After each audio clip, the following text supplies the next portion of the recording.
हाँ बच्चों देखिए कक्षा 10 हिंदी काव्य में पाठ 1 सूरदास के पद हैं। एक पद मैंने पढ़ा दिया था और ये दूसरा पद है। नवंबर में परीक्षा होनी है, इसलिए कॉपी पर लिखते चलो और किताब सब निकाल लो। एक एक लाइन देखना है और एक एक लाइन का अर्थ इसको पढ़ना है और समझना है। देखिए, अब गति गति शगुन पद गावे, ये डाट डाट कर लिखा जाता है। इसके बाद संदर्भ पहले लिखवा दिया था, उसी की तरह पूर्वता उसी की तरह रहता है। प्रसंग में देखिए, प्रस्तुत पद सूर्य के व्यक्ति संबंधी पद से लिया गया है, जिसमें सगुण व्यक्ति की महिमा का गुणगान किया गया है। देखिए, सूरदास जी कहते हैं कि अवगति गति कछु कहत न आवे। ये सूरदास जी कहते हैं कि जो भक्ति से आनंद मिलता है उसका गुणगान नहीं किया जा सकता है। जो भक्ति से आनंद मिलता है उसका गुणगान नहीं किया जा सकता है।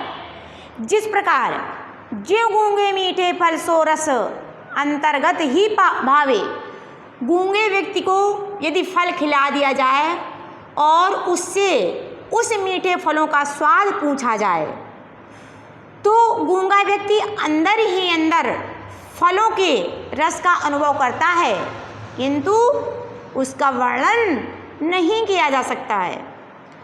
योगी जो योग साधना करने वाले होते हैं ब्रह्मानंद का आनंद तो अनुभव करते हैं, किंतु उसका वर्णन नहीं कर सकते हैं। इन्हें ईश्वर की आराधना करते हैं, ईश्वर की भक्ति करते हैं, उस भक्ति से जो आनंद प्राप्त होता है उसका वर्णन नहीं कर सकते हैं। जिस प्रकार एक गूंगे व्यक्ति को फल खिला देने से और उसका रस का स्वाद नहीं बता सकता है, उसका वर्णन नहीं कर सकता है, इसी प्रकार योगी लोग ब्रह्मा का आनंद तो लेते हैं किंतु उनका वर्णन नहीं कर सकते हैं। ब्रह्म ज्ञान मन और वाणी के पहुँच से बाहर की वस्तु है। ब्रह्म ज्ञान मन वाणी अगम अगोचर यानी पहुँच से बाहर की वस्तु है। अब आगे देखिए, रूप रेख गुण जाति जुगत बिन निरालंब कित धावे। आगे देखिए, बस योगी पा तो लेते हैं किंतु इंद्रियों से उसे जाना नहीं जा सकता है।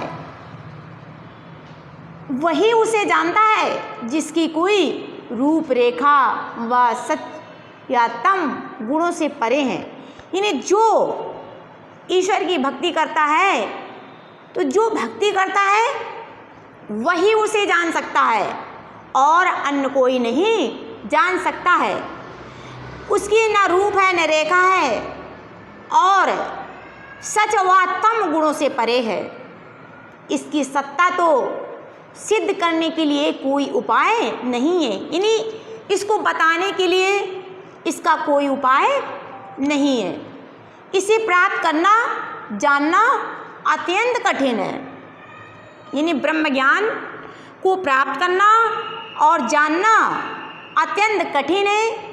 यही सब सोच करके सूरदास जी ने भक्ति यानी सगुण व्यक्ति के पद को गाने लगे हैं। ये तुम्हारा दूसरा पद है। अब देखिए इसका काव्य अंदर, इसमें रस क्या है, भक्ति, छंद, गीत काव्य, अलंकार क्या है, अनुप्रास व उपमा, गुण क्या है, प्रसाद, भाषा, ब्रजभाषा और शैली आत्मरक गीत शैली है।